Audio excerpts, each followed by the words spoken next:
It happened on my friend's 21st birthday. We were throwing him a big party filled with alcohol. There were a lot of people I didn't know there. It was just chaotic in the house. There were probably 100 people. But even in all the chaos, I noticed one shady character that stood out. There was an older man sitting in the corner of the room, just kind of watching everybody drinking and dancing. I didn't think much about it at first, assuming it was someone's dad or uncle or something. But as the night died down, and more than half of the guests had already left, the man was still there, by himself in the corner. At that point, I asked one of my friends who that guy was, and he said he had no idea. We decided to wait until most of the guests had left, figuring maybe he would too. And when the last of the guests were gone, we went back into the living room, and surely enough, he was gone. I felt relieved immediately, even though it wasn't even my house. That man just seemed so out of place, and it was downright creepy.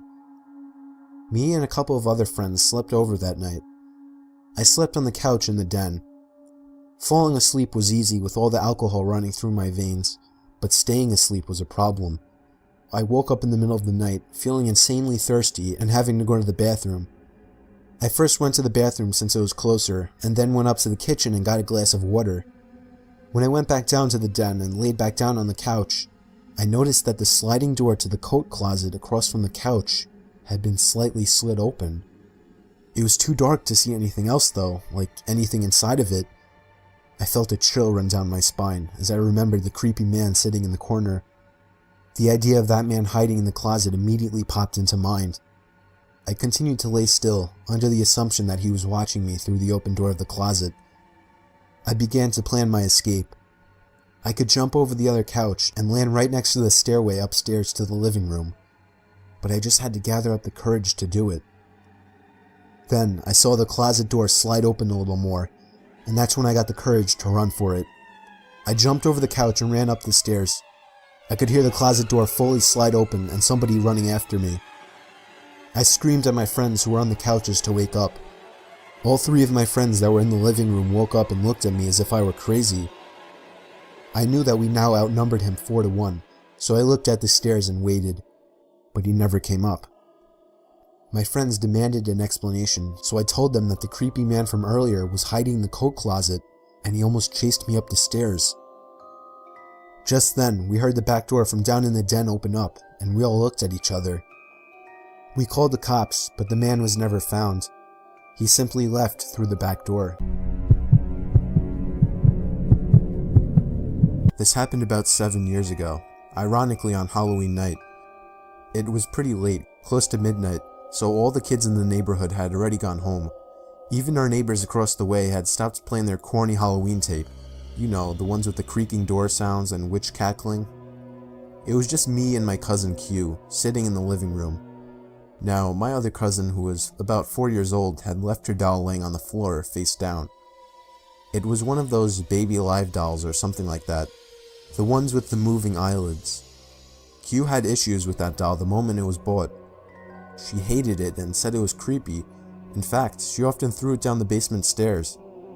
I had no problems with it, and so it stayed on the floor so my little cousin could pick it up in the morning. It was very quiet for about half an hour, until I heard a loud, rasping, shuffling noise that seemed to be coming from outside. It sounded like an older man right outside our window.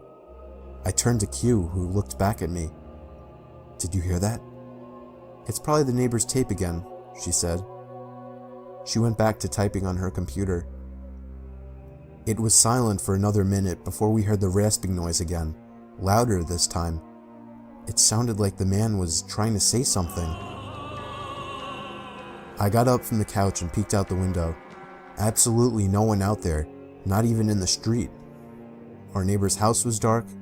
It was as still as any night in our quiet neighborhood. "There's no one out there," I said, looking back to Q. She didn't say anything. I was kind of getting freaked out. Another minute passed, and this time there was whispering, but loud whispering. I remember it sounded like a kid and a woman. Q finally looked up from her computer. "It's that doll," she said. Of course she thought it was. She was very superstitious. I gave her a skeptic look. Let me say this, I don't believe in the paranormal. I leant down and picked up the doll. It was fine. Her eyes were closed.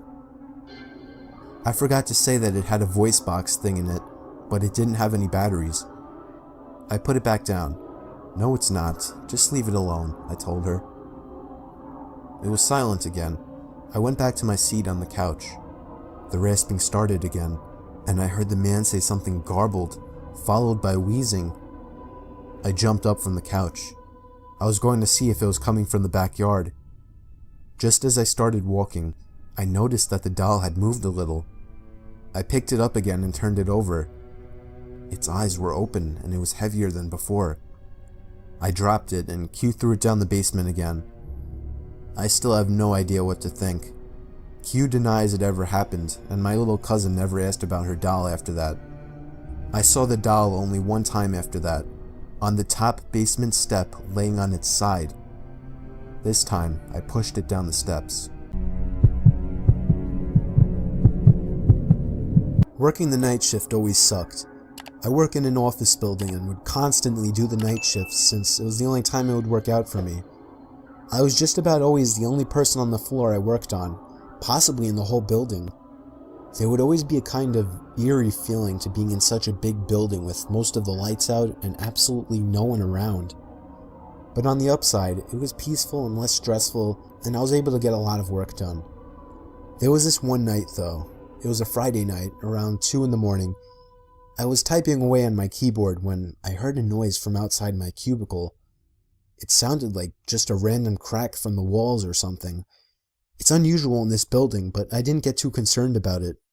I resumed typing away and was once again interrupted by a sound. This time, the sound of a computer starting up.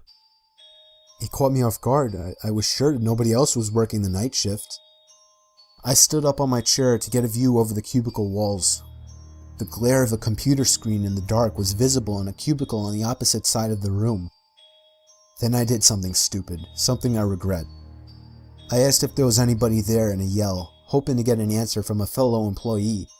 But instead, I saw the glaring light of the computer monitor across the room turn off, and there was once again nothing but darkness on that side of the room. I started getting nervous.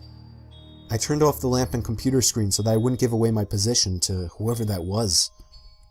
I crouched down and tiptoed out across to a nearby cubicle. There was just utter silence. I sat waiting for something to happen for God knows how long, but I eventually decided the coast was clear. I tiptoed down past all the cubicles until I reached the opening near the exit door to the stairs and elevators, and that's when I realized that my fearful suspicion was true. There was a man crouched down behind a plant in the corner of the room, dressed in all black. I felt my heart sink as I noticed him, but it didn't seem like he knew that I noticed him. I turned back to the stairway door. There was no way I was going to wait for the elevator and take a chance. I casually opened the door and closed it behind me, proceeding to walk down the stairs. After making it down about 2 flights of stairs, I heard the door above me push open aggressively, followed by manic echoing footsteps coming fast down the stairs. I raced down the stairs, running as fast as I could, all while the footsteps above me were getting louder. I finally made it to the first floor, raced through the lobby, and out the front door. Whoever was in there didn't follow me. I immediately called the cops, along with one of my bosses. My boss said no one was scheduled to work except for me. The cops scanned the place from top to bottom. There was no one in there. I couldn't help them out with any description other than he was wearing all black. I did continue to do the night shift for about a week after that, with my boss allowing me to lock all possible entrances to the floor, including the elevators. But I still wasn't comfortable with it, so ever since, I've been doing the day shifts. My parents are divorced and I was living with my dad. I'm an only child, so the only time I was around kids my own age was when I was out making friends with kids on the block. There was this one kid that lived on the corner of my block. His name was Tom. I met him while riding my bike. He strangely invited me over to shoot some hoops with him, so I did. He was a lot older than me. I was 12 and he was 16. I found out after hanging out with him a lot that he was an only child as well, and that he also lived with his dad. At first, I found him very relatable. I gave him my phone number and he would call to hang out. Sometimes he would come over and play video games. But then he started getting weird. He would call non-stop. If I didn't answer, he would begin to leave annoyed messages. He would call 5 or 6 times before coming over and ringing the bell. If my dad wasn't home, I usually didn't answer it, but when he was home, he would force me to hang out with Tom, even though I told him he was creepy. I biked with Tom back down to his house while pretending to listen to him babble on about stupid shit. This kid would never shut up. I needed to find a way to get him to stop looking for me. Then, for the first time, he invited me into his house. I really didn't want to go in, but it didn't seem I had a choice. The second I walked into the door, the foul, disgusting odor of his house filled my lungs. Clothes were tossed all over the floor, broken glass in one corner of the room, and what looked like coffee stains on the wall. It was the most disgusting place I'd ever seen. And then, a huge, shady-looking man walked out from another room. He looked at me with a very intimidating look. I felt myself backing up away from him, until Tom introduced him as his father. The man just gave me a big grunt and stomped off into another room. It was official, this kid was a fucking creep. I needed to get away from him for good. I decided I didn't even want to be in that house anymore and just made up some excuse to go. I think that I said that I forgot I had a doctor's appointment, and at that moment, his smile slowly faded as an unhappy, if not extremely angry expression crossed his face. He didn't even give me any response. He just looked at me with this unnerving stare. I left in a hurry and ran back down the block to my house. The door was locked, surprisingly. I unlocked it with the key my dad made me carry and found that he wasn't home. I really wanted him to be home. And then I found a little sticky note on the fridge saying he was called into work for a possible storm emergency. So that night before going to sleep, I checked my email for a response from somebody on eBay. But instead, I had about 5 new emails all titled in capital letters, and they were all sent from an email named tomtom20@aol.com. It was him. I never gave him my email and still have no idea how he got it. One of the emails was titled, "You made a mistake." Another was titled, "I know where you live." And the rest were filled with profanity and threats. I was only 12 and was extremely intimidated by this, so I was ready to call my dad, but as soon as I was heading to the kitchen phone, I heard the sound of rustling bushes outside. I opened the blinds of the window that was facing the bushes, and was greeted by the face of a huge man who I instantly recognized as Tom's dad. I called the police, but by the time they arrived, he was already gone. When my dad came home early because of this situation, we went on to get a restraining order as soon as possible. Tom and his dad moved out about a month after that.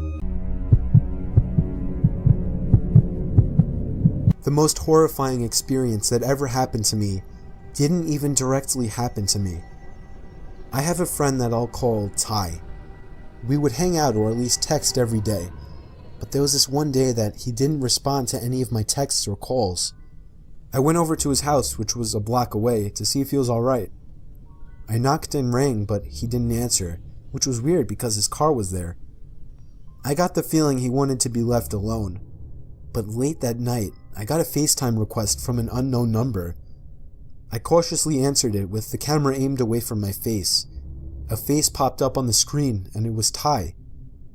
I felt so relieved and showed my face.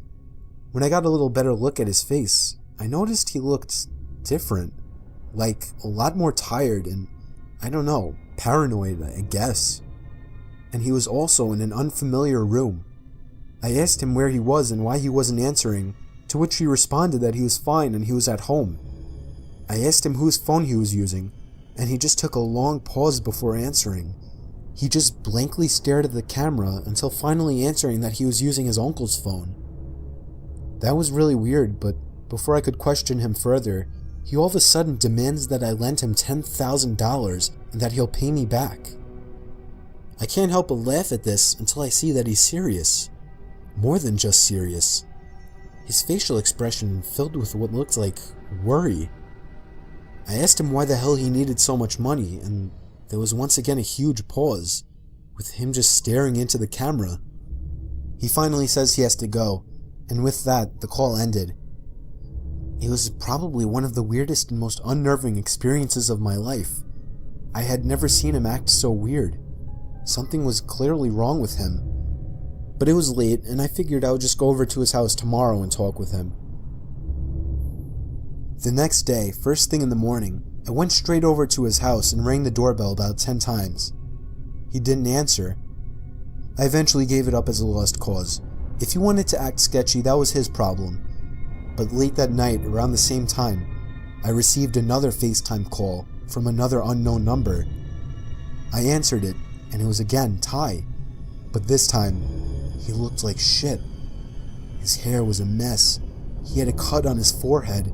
He had bags under his eyes. I didn't understand what the hell was wrong with him. He wouldn't tell me anything. He just kept demanding $10,000 to be paid to some random address, to which I kept telling him no. And then he said something that still haunts me. He said in a shaky, nervous voice, "Come on, don't point a gun at my back." It hit me like a bullet as he said this, accompanied with an ever so slightly twitch of his left eye, to which I interpreted as a wink. But then, the call ended abruptly, and I can only imagine what was going to happen to him. By some miracle, I remembered the address and sent the cops there right away. It was an old abandoned house on a basically deserted block miles away from my house. They found Ty in the basement, beaten senseless and barely alive, but they got to him just in time. The sicko that did this to him was already long gone. Ty doesn't like to talk about it, but the most he told me was that he was walking home before everything went black, and he woke up in a dark basement.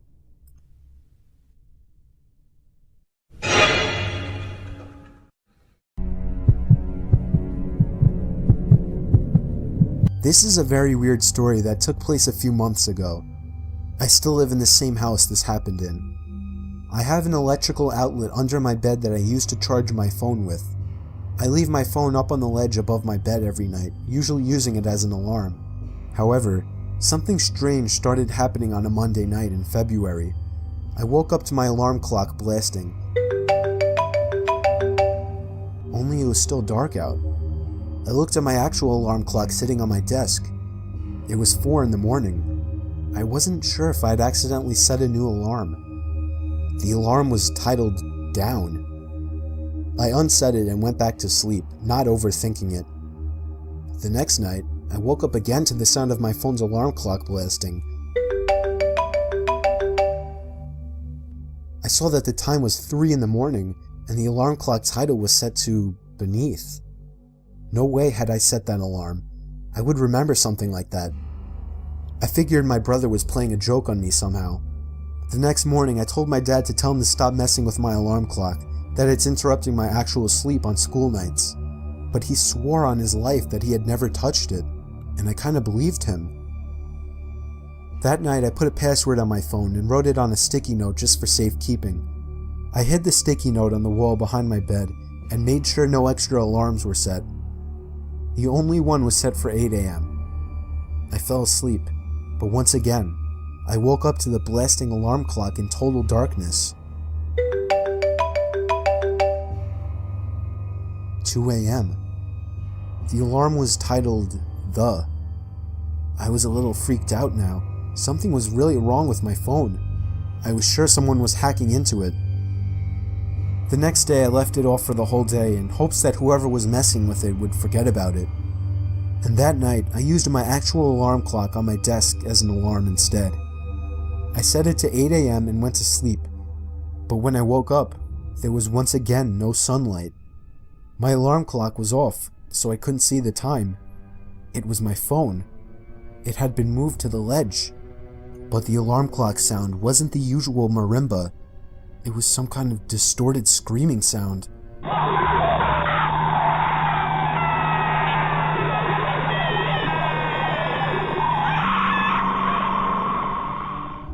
I turned off the alarm, which was titled Bed. It was 1 in the morning. I was laying there clueless, not knowing what to think.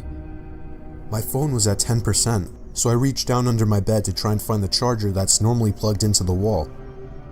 It was missing. And then, at the worst possible time, I realized exactly what it all meant. The 4 alarm titles formed a sentence: "Down beneath the bed." I tried to pull my arm away, but it was too late. I felt a hand grab my arm and squeeze tight. I screamed as loud as I could, loud enough for all the neighbors to hear. I heard my parents' bedroom door open and footsteps running over to my room. My door opened and my dad barged in with a baseball bat. He saw that I was being pulled down to the edge of my bed. My dad reached under my bed and grabbed a hold of the man hiding under. He knocked him out with the bat and called the cops.